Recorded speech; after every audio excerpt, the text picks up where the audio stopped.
All right, independent media, we're here. Convo Couch, Anarchy in the Morning, whichever show you want to watch. We finally got the man here. Scott Horton is here, Freedom Fest. I got to hear you speak yesterday, talked a little about Russia, Ukraine. I want to talk a little bit more about this because there's something you said that was really I was thinking about it. And when I talk to my conservative mom or my conservative friends, I tell them, Scott Horton says that if we would pull back and bring all our troops home, come back, close those bases, China and Russia wouldn't fill that role, that void of sorts. Can you give us a little bit more context to that? Because a lot of people say, oh, that's not true. As soon as we pull out, the Chinese are going in there, the Russians are going in there, they're doing it in the global south. The people right here speaking today will attest to that. I want a little bit more context to what you're saying when you say that nobody will fill that void and we can live in a peaceful, loving world. Well, in the global south, they're doing what? Building 800 Russian military bases and Chinese military bases? No, they're not doing that right at all. Russia's GDP is equal to Manhattan Island, excluding the rest of the boroughs there. I guess the Bronx. Does the Bronx count? It's like the north side of the island? No, it counts. The Bronx is the Bronx, yeah. Okay. Long Island doesn't count.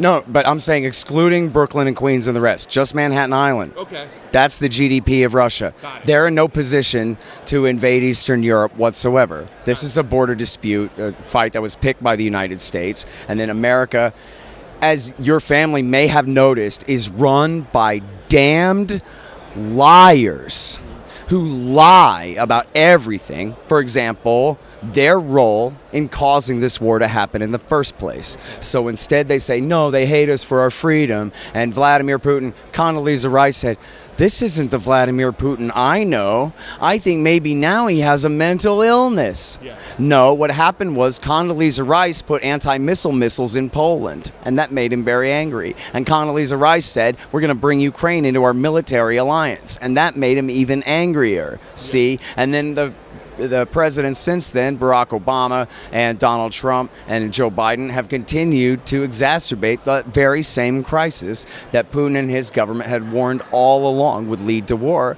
As our current CIA director, William Burns, who was then the ambassador to Russia, warned Condoleezza Rice on February the 2nd, 2008.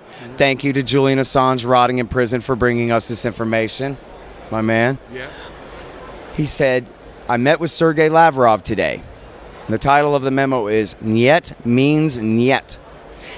And Lavrov is saying in his very diplomatic language, we will conquer Ukraine before we let you incorporate Ukraine into your military alliance. So listen to me now and heed me when I say, please don't do this. Yeah. And then, in fact, he says, this could cause a civil war, and then we might have to intervene, which is a choice that we don't want to have to make. Okay. And William Burns reported this back to Condoleezza Rice. 4 months later, she and Bush, over the CIA's objections to, not just the ambassador warned, or passed on the memo, but the CIA said, if you do this, there's going to be consequences. You should not. That's their high confidence assessment. They did it anyway. And they did it they didn't quite bring them into NATO. What happened? Germany and France said absolutely not. Why?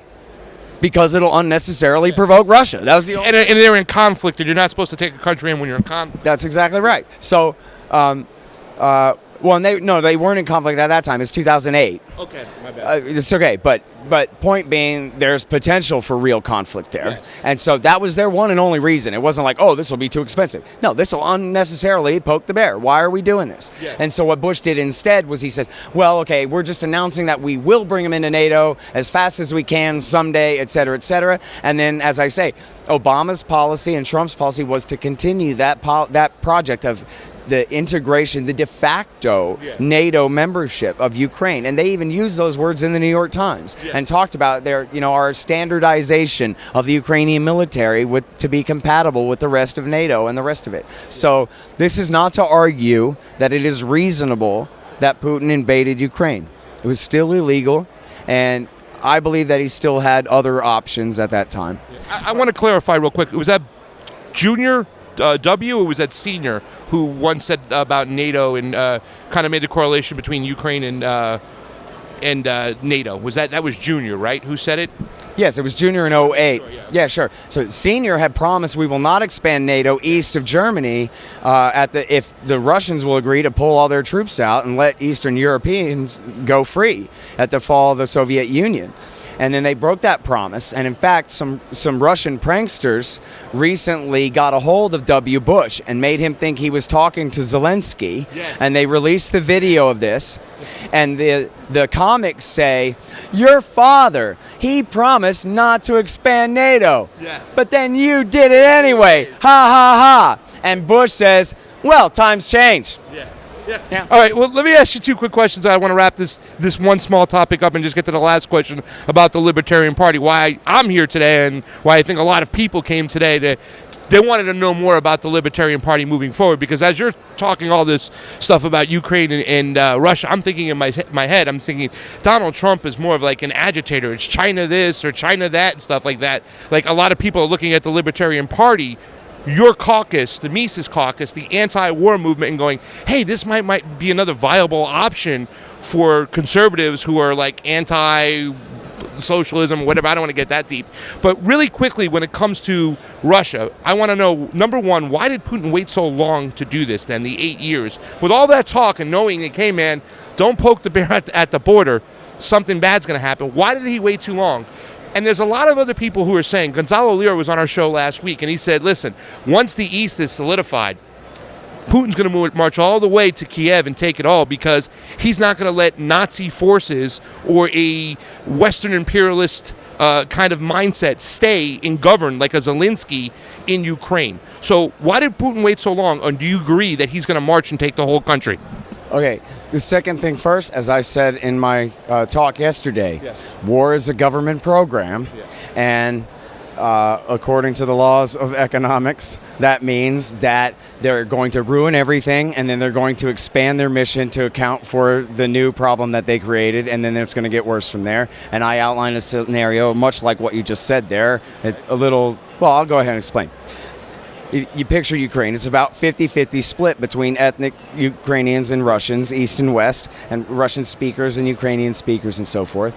Now, in very recent history here before the war, obviously the right-wing Ukrainian nationalists were in the driver's seat. The pro-Russian faction had their elected president overthrown by Obama in 2014, which led to the current crisis, which goes back to your first question we'll get back to in a second, right? Okay, but now that he has, at least in that situation, there was a potential for a swing back and forth of the pendulum and more pro-Russian forces to gain power and influence in the Rada, and that's their legislature, parliament, and so forth in the future. Now that Putin has come, and I'm making up these numbers, but you'll understand what I mean by it. He had about a 50-50 split. Now he's coming and he's absorbed about 20% of 50% of the side that likes him. Or ever would have, right? So now he's leaving, if he takes all the Donbass and all the land in Crimea, now he's leaving this giant buffer zone between the Donbass and the Dnieper River, which is where Kiev is as well, and the major dividing line of the country, right? So now, from a government program point of view, it only makes sense to now expand all the way to the Dnieper River, because now you're leaving a smaller, weaker, even less represented ethnic Russian minority faction even more powerless than they would have been before. So now you go ahead and incorporate them to quote-unquote protect them. But then now what have you done? Now you have essentially a rump state west of the Dnieper River that is completely controlled by hard right Ukrainian nationalists, backed by the United States, maybe quickly integrated into NATO now that they have no more opposition and there seems to be a new border here. And so now if you're Russia and you just created that situation in part, help to. Now what are you going to do? Now you got to solve that problem. Now that means you got to march all the way to Moldova, Romania, and Poland, which means now you're sharing a border with NATO in Moldova, Romania, and Poland, and you just made your whole damn problem of NATO encroaching on your border that much worse by moving your border closer to them.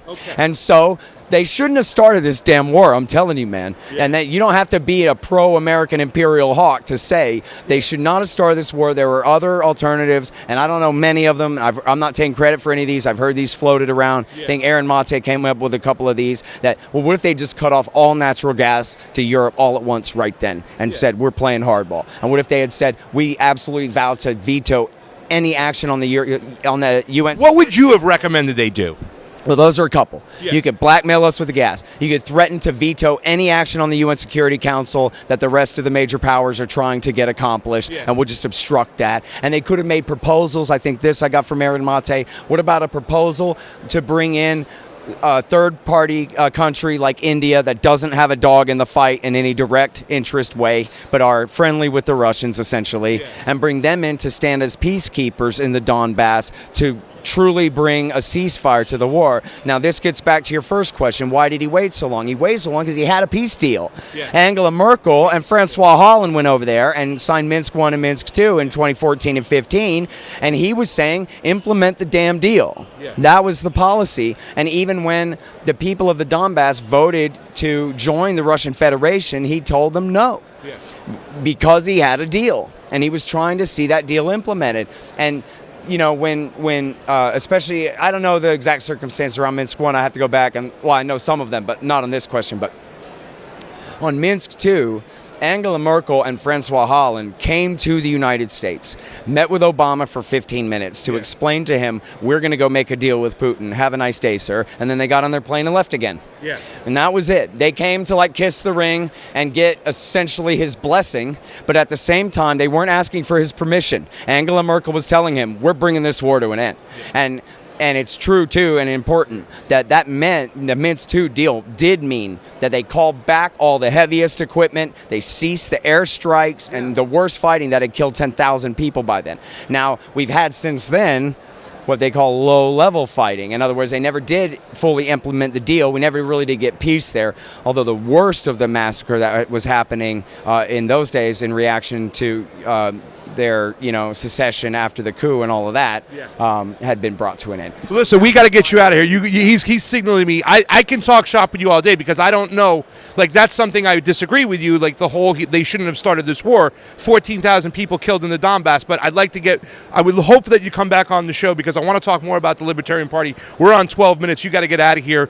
Just let everybody know where they can find you and just make a quick pitch to why the Libertarian Party could be the third party moving forward. Sure.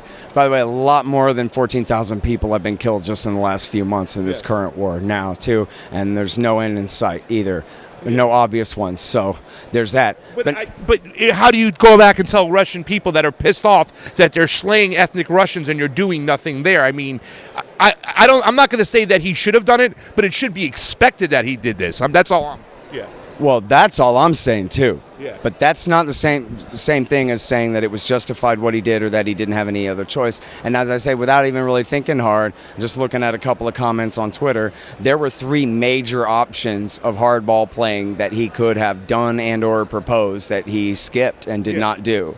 And the final provocation, by the way, was that America tried to overthrow the government of Belarus again. Yes. And so Lyle Goldstein from the Naval War College wrote that he believed that not just with Putin, but the entire national security establishment in Moscow said that is it. We have got to draw a line. And remember, even right in the run-up to the war, they were apparently, I don't know this, but apparently they were attempted a coup in Kazakhstan in January, right in the heat of this, when they're trying to tell Putin not to do this. So, and there's American influence in Sri Lanka right now. Victoria Nuland showed up. So, I mean, after Minsk 1 and 2, they didn't honor the deal. I would what else are you going to do? I'm not going to try to do a deal with these guys anymore. They're going to turn their back, and it's obvious they want war. So, I mean, I don't know. I mean, I don't want to justify war, but it seems like Putin had no choices left in the can. But, you're an expert on this, and that's why I love your opinions. And I love this talk because going forward in this country, this is the stuff we need in our politics right now that's missing from our foreign policy. But we got to get you out of here. Last pitch for the Libertarian Party, and we'll get you out. Sure, yeah, so people need to know, it's true, and I concede it, it's no problem, that the Libertarian Party has had a reputation of being a joke and not even really understanding libertarianism or representing the libertarian movement. There's been this divorce where they're kind of our weird cousin. Well, those days are over, okay? And now the libertarian movement, in a complete and total putsch, have seized control by democratic process at the Reno Convention of every single seat on the Libertarian National Committee and the chair and all the rest of those things. And we have a whole new agenda going forward that, of course, prioritizes anti-imperialism, and then along with that, especially central banking, and along with that, bailouts and welfare for the biggest bankers and corporations, the military-industrial complex, Yes. the police state. In other words, we are prioritizing the emergencies, what's really the crisis in America going forward here. And our first major project has been to bolster and help the project of the Yemen peace activists to push this major phone call campaign to Congress right now. And I'll say to your audience too, and anyone should already have come to this conclusion, that calling your congressman is stupid. That doesn't work. You might as well piss up a rope. But here's the thing, man. There's an asterisk on that, okay? Yeah. That's not true when 30,000 of your closest friends are doing the same thing at the same time as you, and you are really helping. A drop in a bucket matters if that you really need to fill that pail to save a life, right? So we can do this, and we've already turned out thousands and thousands and thousands of calls. And so, and as I say, it's the Yemen peace groups, the Quakers, and the others who are leading on this. We're just trying to help. And then I hope that sets a good example for what the Libertarian Party is about going forward, and how effective we can be at corralling our members and setting them to work on important issues like that. And so, this is the long forgotten heritage of the American right, is anti-imperialism and anti-inflationary money and anti-big government. Well, you can't be a republic and a world empire at the same time. You cannot have it both ways. You got to choose. So abandon the empire so that we can live in a free society here. Simple as that. Scott, I got a million questions. I hope you come back on the show. Ladies and gentlemen, anti-war man Scott Horton in the house. Mises Caucus is here as well. Libertarian Party moving forward. He's putting them back on the map. New management, he says. I got a lot of questions. There's a lot of people. There's a lot of leftists, like what we would call traditional leftists like myself, that are in there going, what's going on? Talk to me, Libertarian Party. I think there's some great compromises there. Go have a great speech, sir. Thank you so much. Thank you. Appreciate it. You got it.